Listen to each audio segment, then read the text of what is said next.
Ho il termine ultimo del 31 dicembre, quindi entro il 31 dovrò fare le nomine, per cui ogni minuto, secondo è buono.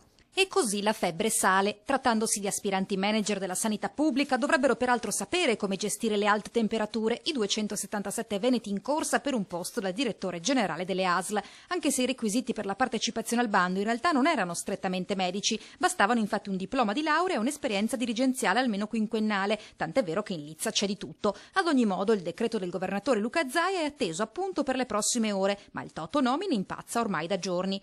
Sono tutti esperti, adesso continueremo a leggere un sacco di informazioni e poi c'è sempre il commissario tecnico che va in campo con la nazionale quella giusta e quella giusta la vedrete quando firmo. Professionalità e per quanto possibile ricambio, questi i criteri che il presidente della regione spiega di voler seguire nella scelta, assicurando di non essere disposto a subire alcuna interferenza politica, ora che ha davanti l'elenco stilato da un'agenzia esterna. La società ha messo in fila i curricula in modo tale che siano tutti messi allo stesso livello, non c'è alcuna preselezione e la selezione unica che esiste è quella che fa il sottoscritto. Secondo indiscrezioni, Claudio Dario lascerà sia l'ULSS 9 di Treviso che l'interim all'ULSS 7 di Pieve di Soligo per trasferirsi forse all'azienda ospedaliera di Padova. Nella Marca in ballo 2 trevigiani, Francesco Benazzi da Cittadella e Giuseppe Dalben da Adria, ma magari alla fine la spunterà un terzo incomodo. Per la prima volta in Veneto finalmente poi un DG in rosa, eppure più d'una, chissà. Direi che ci dovrebbero assolutamente essere donne, staremo a vedere quante.